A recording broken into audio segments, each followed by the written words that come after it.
Okay, thank you very much. It's a honor, great honor, to have a friend of mine who we've become very friendly over the last number of years.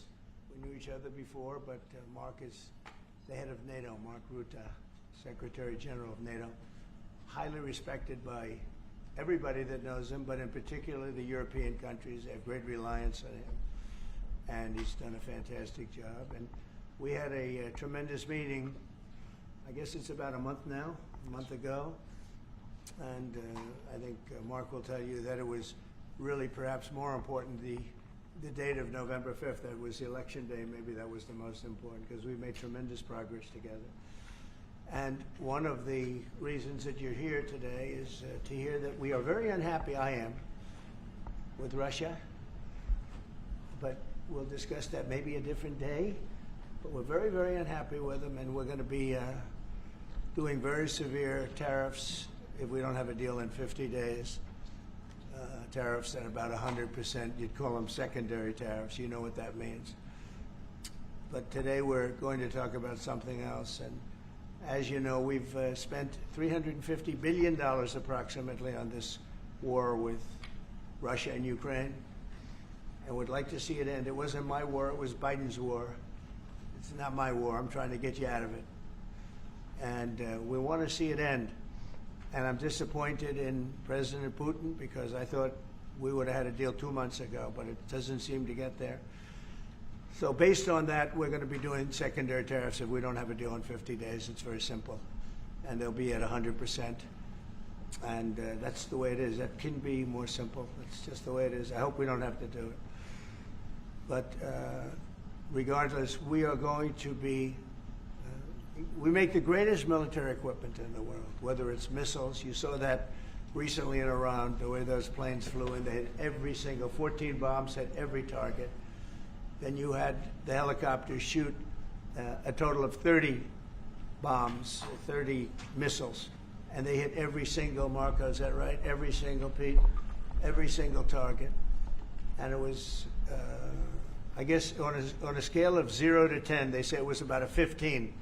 That's how successful it was. That's how lethal it was, a word they like to use nowadays. But it was an amazing, well-organized attack that people in this country want to do for 24 years. You know, when we had the pilots in last week, they were saying, "Sir, we've been practicing this for 24 years," meaning people, not them, but other people that are a little older now. But they too, and you were the one that let us do it. But we've been practicing it 3 to 4 times a year for 22, 24 years, because they always knew they had to stop Iran from doing what they were doing, which is trying to come up with a nuclear weapon, a nuclear bomb. And we did it very successfully. And we make the best equipment, the best missiles, the best of everything.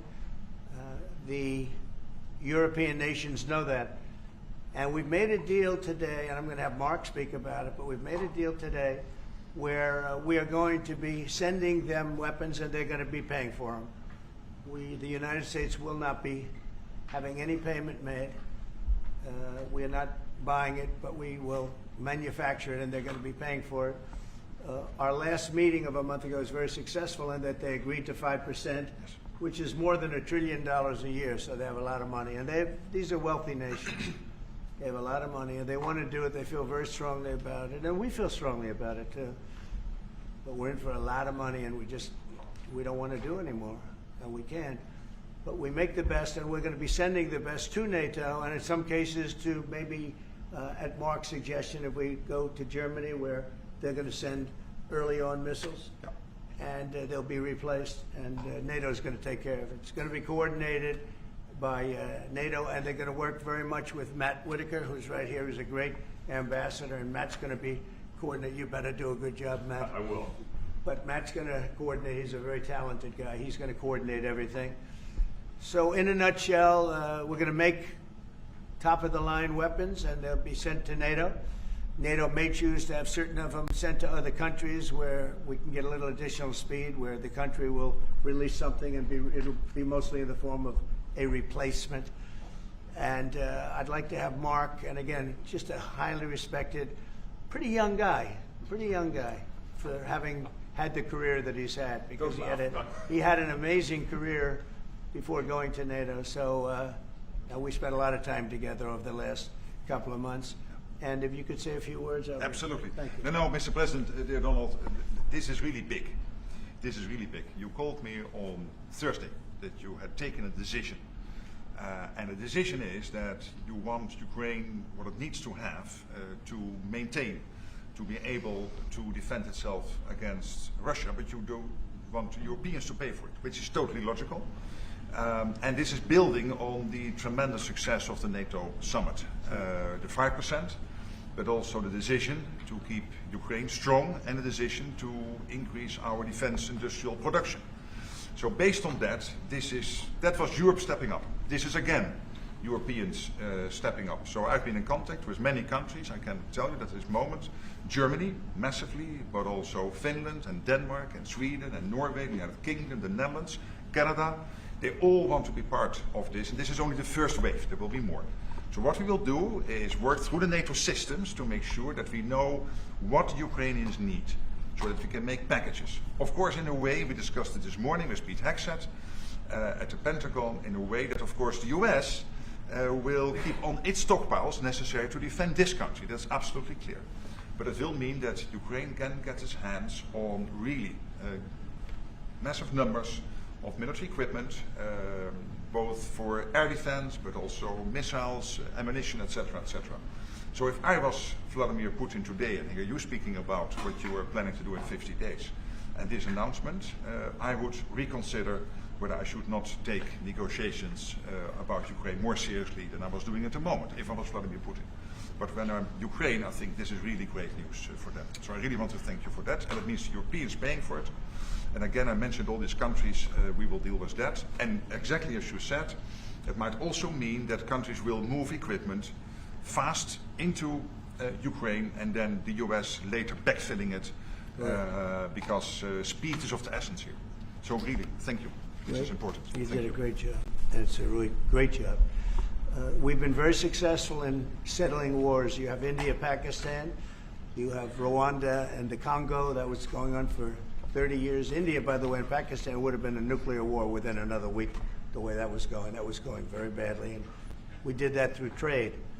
I said, we're not going to talk to you about trade unless you get this thing settled. And they did. And they were both great leaders.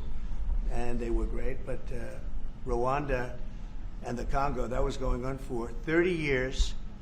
And at least 7 million people killed, and killed with a lot of pretty rough weapons like machetes, heads chopped off, going on for many years. You couldn't even get near the countries. Nobody wanted to get near. It's so frightening. And we got that one solved. Serbia, Kosovo, got that solved. That was going to be one that was going to happen. And again, that was something I used. I use trade for a lot of things, but it's great for settling wars. That was really very important. We're working, Marco's working very hard with everybody here on the Strip, the Gaza Strip. I call it the Gaza Strip, one of the worst real estate deals ever made. They gave up the oceanfront property, one of the worst deals ever made. But it was supposed to bring peace, and it didn't bring peace. It brought the opposite. But we're doing pretty well on Gaza. Steve Witkoff is here, and I think we could have something fairly soon to talk about. And we solved other one. One that we just seem to have, Armenia and Azerbaijan. It looks like that's going to come to a conclusion, successful conclusion. We worked on Egypt with a next-door neighbor who is a good neighbor. They're friends of mine, but they happened to build a dam which closed up water going into a thing called the Nile. I think if I'm Egypt, I want to have water in the Nile, and we're working on that one. It's a problem, but it's going to get solved. They built one of the biggest dams in the world, a little bit outside of Egypt. You know about that? You've been hearing about that one. And that turned out to be a big problem. I don't know. I think the United States funded the dam. I don't know why they didn't solve the problem before they built the dam. But it's nice when the Nile River has water. It's a very important source of income and life. It's the life of Egypt. And to take that away is pretty incredible. But we think we're going to have that solved very quickly. So we do good. The only one we haven't been able to get to yet is Russia. And I'm not happy. And I will tell you that Ukraine wants to do something. Again, it's a war that should have never started. If I were president, it never would have happened. I used to speak to President Putin about it a lot. It was the apple of his eye.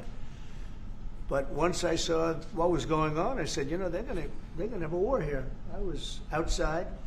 The election was rigged. And I was outside looking in. And I said, you know, that thing's going to be a war.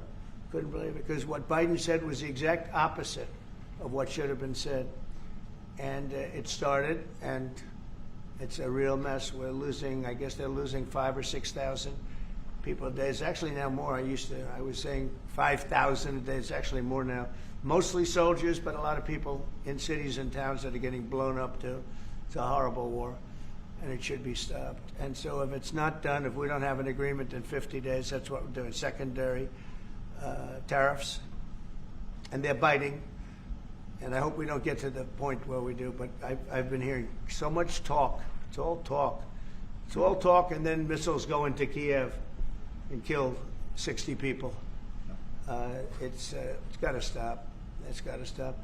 But the purpose of this is to say that this is a very big deal we've made. This is billions of dollars worth of military equipment is going to be purchased from the United States, going to NATO, et cetera. And that's going to be quickly distributed to the battlefield. Ukraine will take it up. And, you know, say what you want about Ukraine. When the war started, they had no chance.